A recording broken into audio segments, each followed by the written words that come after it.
Hello students, I hope you all are doing good. Today we are going to start a new chapter of economics and that is government's budget.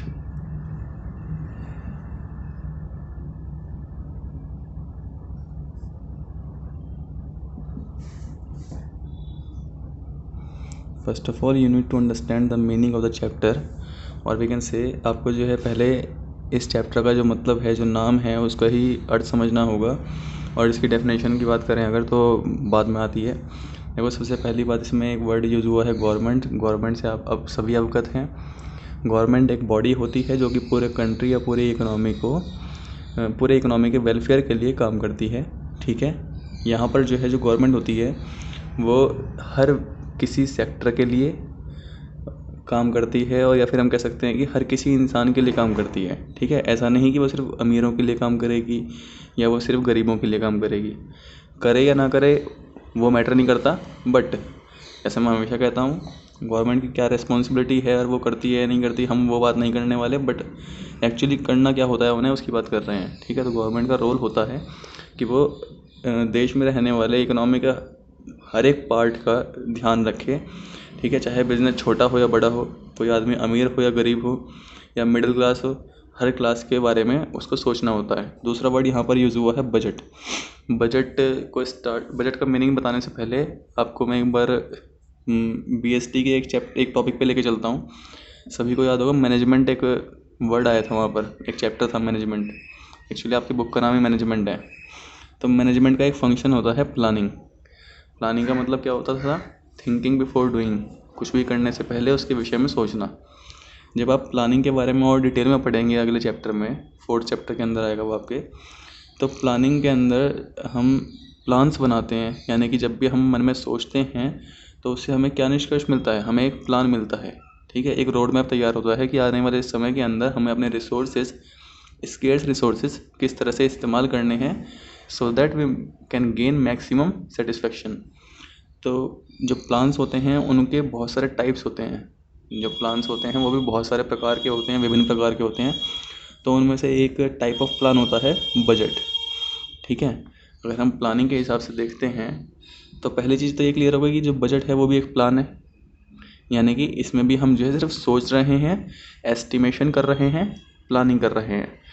Actual records के लिए कुछ खास इसमें role नहीं होता। दूसरी बात, जो बजट होता है ये न्यूमेरिकल टर्म्स में एक्सप्रेशन देता है हमें। यानी कि जो भी हमारा प्लान होगा वो नंबर्स में होने वाला है।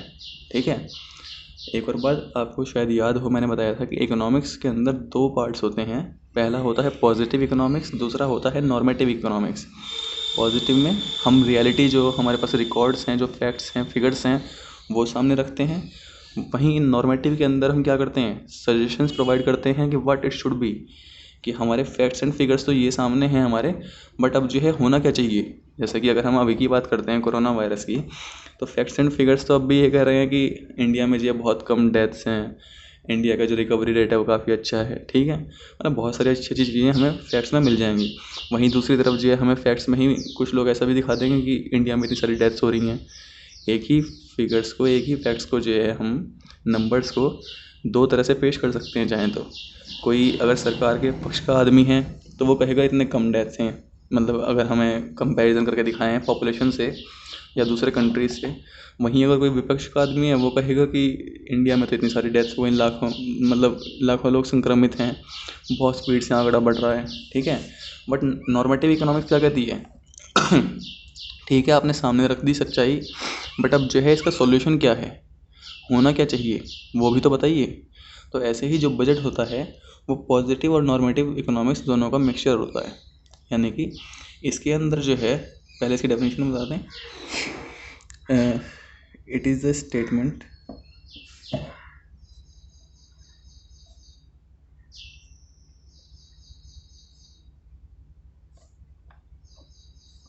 ऑफ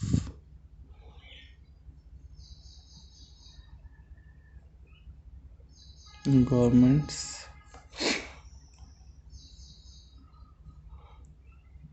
प्लान या एस्टिमेटेड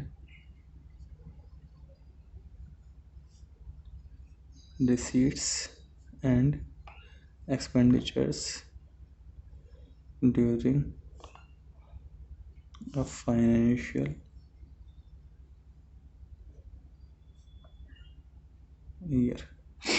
जो बजट है वो एक स्टेटमेंट है, एक तरह से एक अकाउंट है जो कि सरकार के प्लान, मैंने यहाँ पर वर्ड यूज़ किया है एस्टिमेटेड यूज़ किया, क्योंकि ये आने वाले साल के लिए है।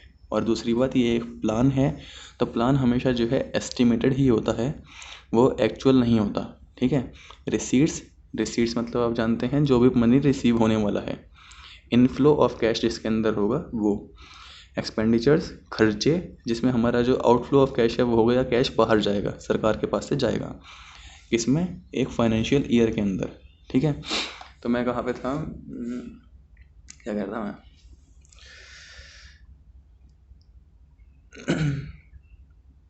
चलो छोड़ो, फिर से उसे बताएंगे। तो गवर्नमेंट्स बजट की डेफिनेशन याद रखना, ये एक स्टेटमेंट होता है। स्टेटमेंट मीन्स एक अकाउंट है जो कि रिकॉर्ड्स मेंटेन करने वाला है, किसके, सरकार के, किस चीज़ के, उनके रिसीट्स के और एक्सपेंडिचर्स के, कब के लिए, एक फाइनेंशियल ईयर के लिए। So budget is a statement of governments planned receipts and expenditures during a financial year. ठीक है। और इसके अंदर जो है, हाँ मैं पॉजिटिव एंड नॉर्मेटिव इकोनॉमिक्स की बात कर रहा था, तो इसमें दोनों इकोनॉमिक्स शामिल होती हैं, positive as well as economics. क्यों?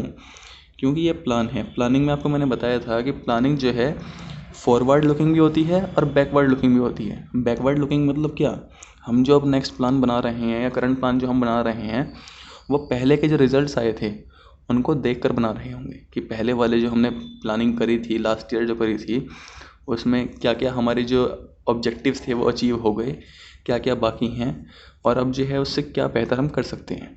ठीक है। तो इसका मतलब क्या हुआ कि हमने पहले वाले प्लान का आइडिया लिया। तो बजट के अंदर भी जो है दो चीज़ें होती हैं। वैसे जो पहले वाला पार्ट है वो इग्नोर कर दिया जाता है नॉर्मली। बजट के अंदर भी जो है जो लास्ट ईयर गवर्नमेंट की परफॉर्मेंस रही थी उसका रिकॉर्ड भी होता है। बट अब ये मान लीजिए इतना बड़ा पेज है आपके पास, बजट ये है इतना बड़ा, तो छोटा सा एक हिस्सा तो होगा लास्ट ईयर की परफॉर्मेंस के बारे में, और बाकी इतना बड़ा जो होगा वो होगा हमारा अपकमिंग ईयर के बारे में, कि इस साल, आने वाले साल के अंदर हम कहाँ कहाँ से पैसे इकट्ठे करेंगे, रिसीव करेंगे, एंड कहाँ कहाँ पर हम खर्च करने वाले हैं। ठीक है। और आपको मैंने लास्ट चैप्टर में बताया था कि दो तरह की पॉलिसी होती हैं जो कि किसी भी इकोनॉमी को, किसी भी कंट्री को चलाती हैं, fiscal policy and monetary policy. तो मॉनेटरी पॉलिसी तो आरबीआई के बारे में आप पढ़ चुके हैं कि आरबीआई जो है मॉनेटरी पॉलिसी कंट्रोल करता है, उसे मैनेज करता है बहुत सारे रेट्स के ज़रिए, क्वालिटेटिव कंट्रोल्स के ज़रिए, क्वांटिटेटिव कंट्रोल्स के ज़रिए। इसी तरह जो बजटरी, जो फिस्कल पॉलिसी होती है, फिस्कल पॉलिसी का दूसरा नाम होता है बजटरी पॉलिसी। ठीक है। फिस्कल या बजटरी दोनों एक ही बात है, और हमारी फिस्कल पॉलिसी क्या होने वाली है वो आप बजट को देखकर, सरकारी बजट को देखकर अनुमान लगा सकते हैं। ठीक है। तो आप समझ गए होंगे, ये एक सरकार का अकाउंट है, एक स्टेटमेंट है जो कि आपको जो है रिसीट्स यानी जो भी मनी रिसीव हो रहा है उसके बारे में, और एक्सपेंडिचर्स जो भी पैसा खर्च होने वाला है उसके बारे में एक एस्टीमेट देता है। ठीक है। अब दूसरी बात, जो बजट वर्ड है, अगर हम ऐसे जीके की बात कर लें, थोड़ा सा बुक के हिसाब से इतना हो चुका, अगर हम थोड़ी जीके की बात कर लें तो बजट वर्ड आया कहाँ से। जो पहले के टाइम में आपने शायद सुना हो या देखा हो, जब बजट लाया करते थे फाइनेंस मिनिस्टर, संसद के अंदर जब फाइनेंस मिनिस्टर लेके आया करते थे तो वो एक अटैची में, मतलब एक सूटकेस टाइप में लाया करते थे। तो वो जो सूटकेस था उसका नाम ही बजट हुआ करता था। बट अब टाइम के साथ साथ हम लोगों ने जो है वो जो स्टेटमेंट है उसके अंदर जो डॉक्यूमेंट्स हैं हमने उनको ही बजट मान लिया। ठीक है। जैसे इस बार तो अगर हम वो वाला जो लॉजिक है सूटकेस वाला वो लेके चलें, तो अब तो सूटकेस में लेके ही नहीं आते, अब तो जो बही खाते वाले स्टाइल में लेके आई थी फाइनेंस मिनिस्टर हमारा। ठीक है। तो अब जो हमने जो स्टेटमेंट के डॉक्यूमेंट्स हैं उनको ही मान लिया है। बट पहले अगर हम बात करते हैं अंग्रेज़ों के टाइम पे, तो जो बजट वर्ड है वो आया था उस सूटकेस से। ठीक है। बस जीके की बात थी और कुछ नहीं, बाकी आप ये इतना याद रखना। अब उसके बाद है objectives of government budget. Objectives of government budget यानी कि आखिर बजट को पेश करने की आवश्यकता ही क्या पड़ती है, कौन कौन से रीजंस हैं जिनकी वजह से सरकारी बजट पेश किया जाता है। अब देखिए, इसको समझने के लिए आपको बस गवर्नमेंट का जो रोल है वही समझ लेना चाहिए। गवर्नमेंट का रोल क्या होता है कि वो जो है इक्विटी प्रोवाइड करें कंट्री के अंदर, देश के अंदर थोड़ा सा समानता का भाव लेकर आएँ या फिर लोगों को समान बनाएं। अब देखो, समान बनाने के लिए या सभी का स्टैंडर्ड इक्वल करने के लिए किसी को नीचे ना, कोई नीचे ना रहे, इस चीज़ को एक सेकेंड। हाँ, पहले गवर्नमेंट का रोल क्या होता है कि कोई भी व्यक्ति गरीब ना रहे या फिर जो है उसको रिसोर्सेज की कमी ना पड़े, उसके लिए करना क्या होता है कि हम उसको भी रिसोर्सेज प्रोवाइड कर दें, और उस चीज़ को बोला जाता है रिडिस्ट्रीब्यूशन ऑफ इनकम।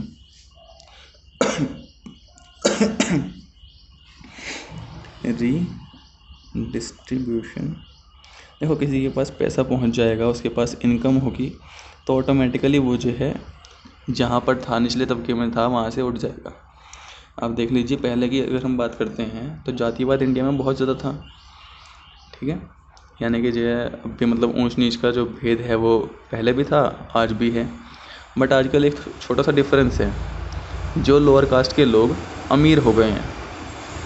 देखना, आप कभी अपने आसपास भी देखना, जो लोअर कास्ट के लोग अमीर हो गए हैं, बड़े से बंगले में रहते हैं, वो कभी लोगों को लोअर कास्ट का लगता ही नहीं है, यानी कि उसके साथ जो कोई भेदभाव करता ही नहीं है। वहीं अगर मान लो कोई लोअर कास्ट का व्यक्ति है जो थोड़े छोटे मोटे घर में ऐसे ही गंदा संदा रहता है, तो उसके साथ भेदभाव करा जाएगा, ठीक है ना। तो सीधी सी बात यह है कि अल्टीमेटली जो डिफरेंस है क्लास का, वो मनी से ही होता है। अगर कोई व्यक्ति अमीर है तो वो जो डिफरेंस है वो अपने आप ही माइंड से निकल जाता है लोगों के, ठीक है। जो बड़े बड़े पंडित पुजारी बनते हैं अपने आप को कास्टिज्म फैलाने वाले, सभी की बात नहीं कर रहा मैं, सिर्फ कास्टिज्म करने वालों की बात कर रहा हूँ, वो लोग भी जो है भेदभाव सिर्फ गरीबों के साथ करते हैं। जो लोअर कास्ट के गरीब लोग हैं सिर्फ उनके साथ ही करते हैं। एक्चुअली करने को तो वे अपने जो खुद के धर्म के जाति के लोग हैं उनके साथ भी करते हैं, ठीक है। एक अमीर पंडित एक गरीब पंडित की बेइज्जती कर सकता है, उसको लोअर क्लास का मानेगा। सो बात सारी ये है कि अगर मान लो कोई व्यक्ति गरीब है तो अपने आप ही ऑटोमेटिकली जो डिफरेंस हैं क्लास के वो क्रिएट हो जाते हैं। तो इसलिए सरकार का रोल होता है कि वो लोगों के बीच में जो डिफरेंस हैं उन्हें कम कर सके, और उसके लिए सबसे अच्छा तरीका क्या है कि हम जो है अमीरों से तो ज़्यादा पैसे लें और गरीबों को बांटें, जिसको हम बोलते हैं redistribution of income and wealth. अब redistribution of income and wealth करने के लिए भी सरकार जो है बजट के अंदर डिफरेंट पॉलिसीज़ लेकर आती है। जैसे कि वो जो है अमीरों के लिए तो हाई टैक्स रेट रख देगी, ठीक है, यानी कि अमीरों को जो है हाई टैक्सेस पे करने पड़ेंगे। अब उनकी मान लो किसी की 1 लाख रुपए महीना इनकम है, उससे हमने टैक्स ले लिए 20,000 रुपये, तो उसकी इनकम कम हो गई, 80,000 रह गई। वहीं गरीब जो हैं, किसी की इनकम जो है 2-3 हज़ार रुपये सारी है महीने की, तो उसको जो है सब्सिडीज़ के ज़रिए थोड़ी उसकी इनकम बढ़ा देंगे। यानी कि अगर मान लो नॉर्मल इंसान को चावल मिल रहा है 25 रुपये किलो, तो उसको राशन के अंदर जो है या कुछ सब्सिडी मिलने के बाद 5 रुपये किलो मिल जाएगा। तो बात सारी सारी परचेजिंग पावर की है, ठीक है ना। हम उसकी परचेजिंग पावर को इंक्रीज़ कर देंगे सब्सिडी प्रोवाइड करके। सो इससे क्या होता है, जो इनकम और वेल्थ है वो डिस्ट्रीब्यूट होती है और इससे इक्विटी क्रिएट होती है।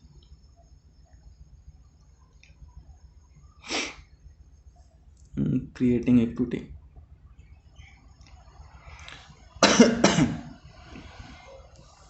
ठीक है। पहला ऑब्जेक्टिव यही है कि हम जो है अपनी पॉलिसीज़ के ज़रिए इक्विटी क्रिएट कर सकें। कैसे? इनकम और वेल्थ को रिडिस्ट्रीब्यूट करके।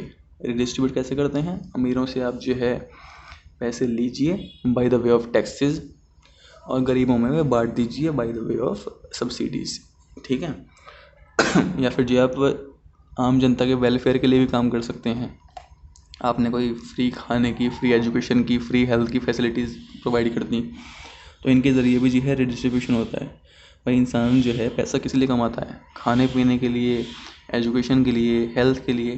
तो अगर आप वो चीज़ें फ्री में प्रोवाइड कर देंगे तो वहाँ पर भी एक तरह से रिडिस्ट्रीब्यूशन ही होने वाला है, ठीक है।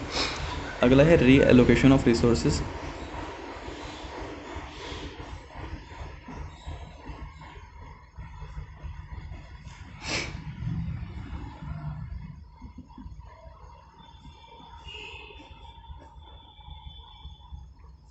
अब देखिए ये जो लोन्स वगैरह प्रोवाइड कर रही है गवर्नमेंट, ये क्यों कर रही है? वो एक तरह से रीएलोकेशन ऑफ रिसोर्सेज ही तो है। भाई एक गरीब आदमी है या एक नॉर्मल मिडिल क्लास आदमी है, उसके पास जो है बहुत ज़्यादा रिसोर्सेज यानी मनी वगैरह नहीं है, जिसकी वजह से वो बिज़नेस स्टार्ट नहीं कर सकता। इन केस आपके या मेरे माइंड में बहुत अच्छा प्लान है, बिज़नेस प्लान, बट उसके बावजूद भी करोड़ों रुपए ना होने की वजह से हम बिज़नेस स्टार्ट नहीं कर सकते। उसी केस में जो है गवर्नमेंट प्रोवाइड करती हैं आपको लोन्स या कुछ और रिसोर्सेज, जिसके ज़रिए आप जी अपना बिज़नेस स्टार्ट कर सकें और आप भी जी अपनी प्रतिभा दिखा सकें। ठीक है, प्रतिभा दिखाने का मतलब क्या है कि आप भी जो है अगर चाहें तो अपना एक सक्सेसफुल बिजनेस मॉडल के ज़रिए अमीर बन सकते हैं। ठीक है, बाकी हम ये भी कह सकते हैं इसके अंदर कि डिमांड सप्लाई फोर्सेस जो होती हैं, देखो इकोनॉमिक्स को चलाने वाली जो फोर्सेस होती हैं उनका नाम होता है डिमांड सप्लाई फोर्सेस। जो जनता डिमांड करेगी वही सप्लायर्स बनाएंगे, ये बात सभी जानते हैं। अब अगर आपको याद हो थोड़ा बहुत, 3 तरह की इकोनॉमीज बताई थी मैंने आपको एक बार, market economy, centrally planned economy और मिक्स्ड इकोनॉमी। तो एक मार्केट इकोनॉमी जो पूरी तरह से डिमांड सप्लाई फोर्सेस के कंट्रोल में होती है, वहाँ पर what to do, how to do and for whom to do में जो फॉर होम टू डू है वो किसके लिए किया जाता है? वो किया जाता है रिच पीपल के लिए।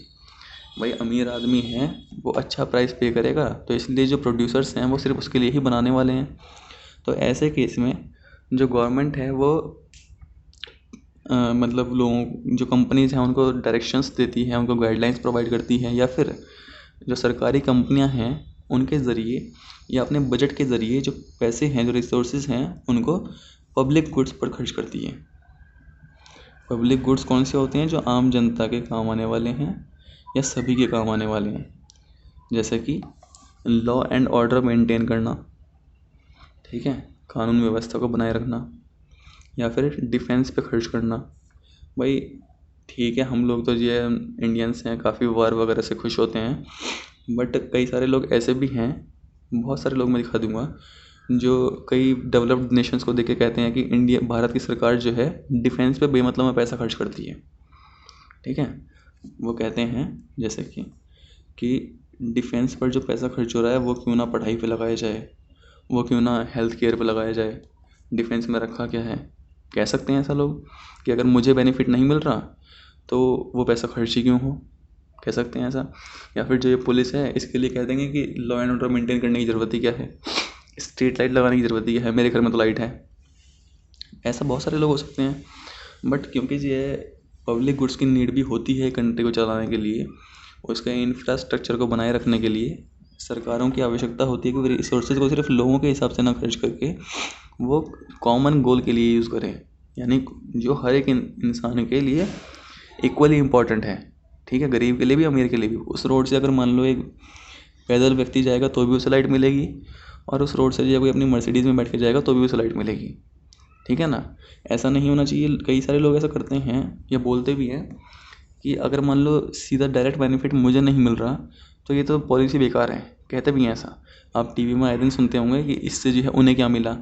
जब क्या नाम है, अभी फाइनेंशियल पैकेज अनाउंस किया था तो उस टाइम पे मीडिया वाले भी, लोग भी, इससे मुझे क्या मिला, इससे किसानों को क्या मिला, इससे छोटे बिजनेसमैन को क्या मिला। अरे भाई हर किसी को थोड़ी मिल सकता है, हमें प्रायोरिटीज़ तो चेक करनी होंगी। एक सरकार भी है, वो क्या करेगी, प्रायोरिटीज़ देखने वाली है कि सबसे ज़्यादा आवश्यकता इस टाइम किस व्यक्ति को है या कौन से सेक्टर को है, उसके हिसाब से पैसे खर्च करेंगे। कोई अपार धन तो है नहीं किसी के पास, है ना, इनफाइनाइट तो है नहीं कि जी आप बजट के अंदर जो चाहे वो ऐड कर दें, पैसे कहाँ से आएंगे। तो इसलिए जो रिसोर्सेज हैं उनको इस तरह से यूज़ करना है हमें कि वो पब्लिक गुड्स पर ज़्यादा खर्च हो सकें। ठीक है, इसके अंदर पब्लिक गुड्स पे जब सरकारें खर्च करती हैं तो इसके अंदर जो है एक टर्म यूज़ होती है, फ्री राइडर। बहुत से लोग ऐसे होते हैं जिनको पब्लिक गुड्स पे खर्च होने से फ्री राइडर का बेनिफिट मिलता है। अब ये टर्म होती क्या है, फ्री राइडर मतलब क्या होता है, यानी कि आप जो है फ्री में राइड कर रहे हैं। अब फ्री में राइड करने से क्या संबंध है, आपने पे तो किया नहीं बट आप भी यूज़ कर रहे हैं। जैसा कि कई सारे लोग कहते हैं कि टैक्स सिर्फ मैं पे करता हूँ बट बेनिफिट्स बाकी सब ले जाते हैं, तो वो जो बाकी सब हैं वे सभी फ्री राइडर्स हैं। ठीक है, जो कि जो है कोई रिवेन्यू में कोई रिसीट नहीं प्रोवाइड करते हैं गवर्नमेंट को, बट वे जो है जो खर्चा हुआ है सरकार के द्वारा उसका बेनिफिट उठा रहे होते हैं। जैसे कि अब आप देख लीजिए, फ्री में अगर मान लो किसी को घर मिल रहा है, किसी गरीब को किसी को खाना मिल रहा है, तो उसने कोई इसके लिए पे थोड़ी किया, वो इस समय फ्री राइडर ही तो है, ठीक है ना। बट ऐसा भी करना बहुत रिक्वायर्ड होता है। क्यों? क्योंकि हमें जो है इक्विटी करनी है देश के अंदर, इसलिए। थर्ड है इकोनॉमिक स्टेबिलिटी।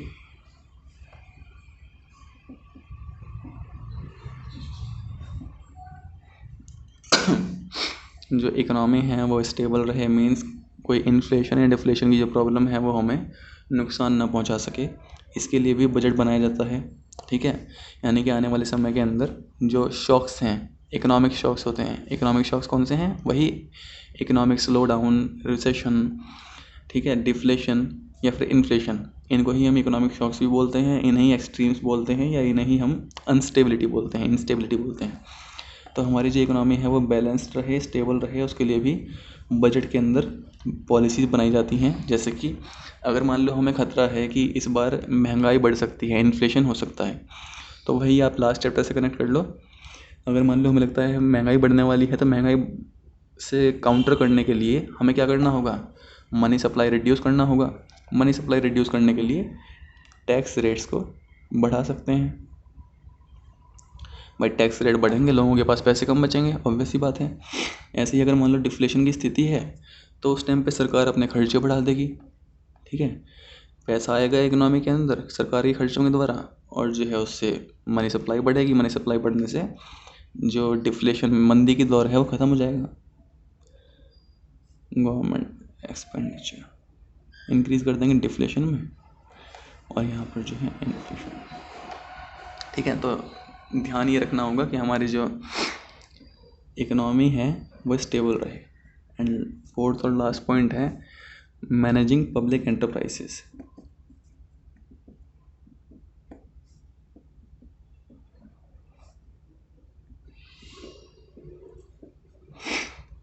बहुत सारी पब्लिक सेक्टर एंटरप्राइजेस भी रन कर रही होती हैं देश के अंदर, तो उनको मैनेज करने के लिए उनमें जो है आने वाले साल के अंदर कितना पैसा लगेगा, कितना पैसा उसमें से निकलेगा। सपोज़ कीजिए कि कोई सी एंटरप्राइज ऐसी है, कोई कंपनी ऐसी है जो कि बहुत ज़्यादा लॉस क्रिएट कर रही है। लॉस क्रिएट करने का मतलब क्या? सरकार के ऊपर बर्डन है जस्ट। तो हो सकता है कि उसको या तो सेल करने के बारे में सोचें, या फिर उसको बंद करने के बारे में सोचें, या फिर इसको प्राइवेट हाथों में भेजने के बारे में, प्राइवेटाइजेशन के बारे में सोचें। जैसा कि अभी एविएशन इंडस्ट्री के अंदर किया गया, आपने न्यूज़ वगैरह में सुना होगा कि एविएशन इंडस्ट्री में एयर इंडिया को जो है प्राइवेट करने की बात चल रही थी, ठीक है। यानी कि जो भी सेक्टर्स या फिर जो भी इनएफिशिएंट पब्लिक एंटरप्राइजेस हैं, या तो उनको हम प्राइवेट कर सकते हैं, उनको बंद कर सकते हैं अगर मान लो उनकी रिक्वायरमेंट नहीं है, या फिर जो है हम उनमें अगर मान लो कोई प्रॉफिट मेकिंग है तो वहाँ पर और इन्वेस्टमेंट कर सकते हैं, ठीक है। जितनी भी पब्लिक कंपनीज़ हैं, पब्लिक सेक्टर कंपनीज़ हैं, उनको मैनेज करने का काम भी बजट के द्वारा ही होता है, ठीक है। ये सारे थे इसके ऑब्जेक्टिव्स। अब आते हैं मेन टॉपिक पर, जो है कि आखिर गवर्नमेंट बजट किस किस चीज़ से मिलकर बनता है। आज इसके बारे में सिर्फ एक टेबल बना देते हैं, बाकी डिटेल में बाद में करेंगे, ठीक है। ऐसे कर लेते हैं, दिख रहा होगा। चलो, गवर्नमेंट बजट जो है दो चीज़ों से मिलकर बना है, आपने डेफिनेशन के अंदर भी देख लिया। पहले तो हैं एक्सपेंडिचर्स,